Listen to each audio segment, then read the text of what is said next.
Start off, we're going to go back into some drills. Let me jump on your horse and just walk around the barrels a little bit. Is he real nervous? Is he going to settle?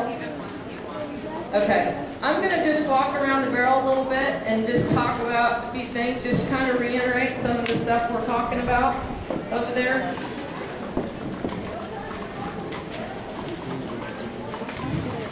Okay, so let's work on the axis points around the barrels. We want to feel, anybody not know the axis points around the barrels? Raise your hand. Okay, so I have a few in here that don't know.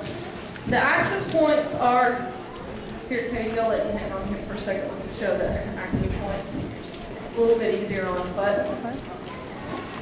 Okay, so your axis points are going to be about 4 feet. Say this is my second barrel and I'm going into it. My axis point is about 4 feet to the right of that barrel. Okay, here's 1, here's 2, here's 3, here's 4, here's 5. Now, what do all these axis points have in common? They're the same distance away from the barrel all the way around it. Okay? And what you want to do on those axis points is ride the front feet and the back feet over each one of those axis points. Okay? All 4 feet have to hit each one of them. A lot of people say, well, do you ride the front feet? You just ride the back feet. Typically, if you ride the back feet over every one of those axis points, then the front feet are going to go over them. Okay? You just don't want to set up a situation where the front feet are here and then the back end is out here, because the horse gets his power from his back end. And if he's swinging his hip out here, he doesn't have any power. He gets his power from his hind end. Okay? So you want to make sure you keep that hind end in going around the barrels.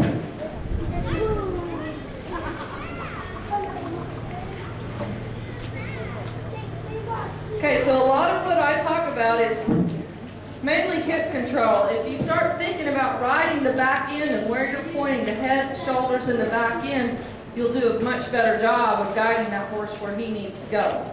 Okay? So let's walk around that barrel. If I want to move this horse's hip to the outside, I'm going to put a little outside leg on him. Okay? And now, can you see how this horse is tracking his hind end outside of his front feet? Okay? So this is what a lot of barrel racers have been taught. Let's use the inside rein, inside foot, and now the back end, we have totally taken away the horse's speed and power by kicking that hip to the outside. So, what I'm going to do to bring the hip in, I'm not really going to even change my hands too much. I'm going to take my inside foot off of them. Let's see what that does. Okay, that was perfect. Now you can see that his hind end are tracking right where his front feet are tracking. All right? I can actually put his hip a little closer to that barrel just by putting a little outside leg on him. You see how quick that was? I didn't even hardly put any pressure on him and he just moved over. Okay, so you've done a great job teaching him to cue off of your leg. Okay, so see how now I'm making him keep that back end in closer to the barrel. Okay, he's tracking inside of his front feet now. Okay, that's going to make a setup for a horse that probably rates too much or gets set up a little too much in the turn. So if you have a horse that's a real free runner, you bring the hip to the inside more. Okay. If you have a horse that may be a little locked up in the back end, you might put the hip to the outside a little bit. Okay. Now, when you're going into the barrels, you got to move your eyes up ahead, because remember, the barrel is not your focal point, okay? If you are a rider who looks at your barrels, you're 3 feet short at every barrel where you need to be. Your depth perception is 9 feet short over the total pattern if you're looking at your barrels. And if your depth perception is set short, it affects the clock, okay? So when you're going into the barrels, you got to ride this inside hop. Let's just say this is my third axis point. I'm going to ride that inside hop all the way up and around, okay? And people tell me, they're like, that's just too wide. You can't be fast going that wide around the barrels.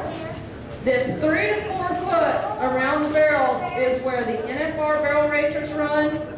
good maturity horses where the fastest runs have been made are 3 to 4 feet away from that barrel all the way around it, okay? And that's with all 4 feet, all right? So say, for instance, you get that, let me go into this barrel. Let's say this is my first barrel, okay? And my first axis point is going to be right here, okay? So going into my first barrel, my third axis point is going to be right up here, okay? All right, so I'm turning it. So say I get the front end real close right here, but the back end is still clear back here. And people forget to ride that the horse is long, front feet are up here, back feet are here.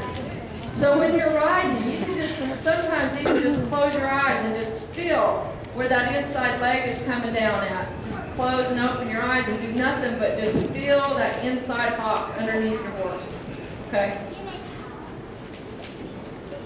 Because that is the key to everything. Now there's a lot of people when they run will lock their eyes. They're like, look, I was looking at my first axis point coming into that barrel. Hear that all the time. I was looking at my first axis point. I don't know what happened. Well, yeah, that's great. You got to look at your first axis point, but you got to keep your eyes moving up ahead of you all the way to your first. Look at your first, look at your third. Look at your first, look at your third. All the way up, all the way up. Okay?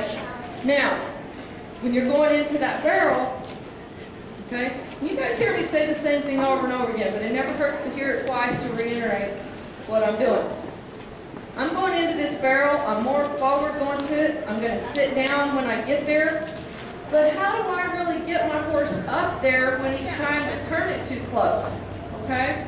Well, you sure don't take that hand across the neck, because we already know what happens there, right? When you take this hand across the neck, you start pulling on the inside rein too much. That actually makes them turn even more. Plus 5. I'm proud of it.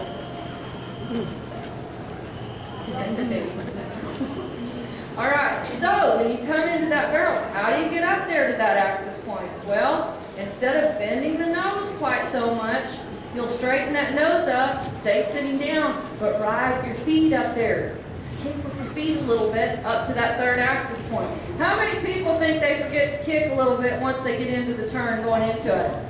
Okay? Now that's what I'm talking about.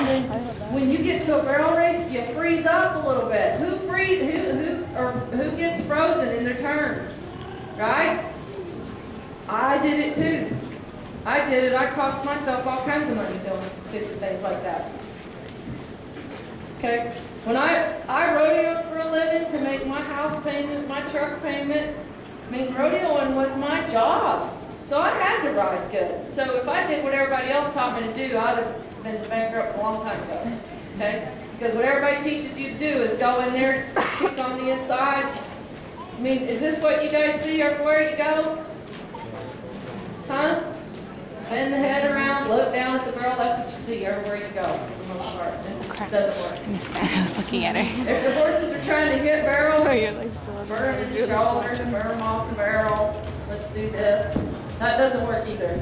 Done that too. I had someone tell me that though. I'm like, squeeze But your inside if you leg. get in your mind and get your mindset that, you know what, I'm just going to guide this horse around the barrel. I don't have to worry about trying to push him off the barrel. I'm just going to guide him right around that barrel. Okay? That's what your mindset has got to be, that you're going to guide him around that barrel. And for a lot of you guys, one thing that happens is you may be doing your hands right, you might be kind of kicking with your feet a little bit, but your eyes are still locking on the barrel. And you may not realize that. You're like, I don't even know. So when I talk about awareness of what you're doing, it's huge. Just get on your horse and start, just walk through and don't worry about your horse. Just pay attention to what your hands automatically do no matter where you're at during the run. You know, if your eyes automatically look at the barrel, you're like, oh, okay, that's a habit. You go to the barrel and automatically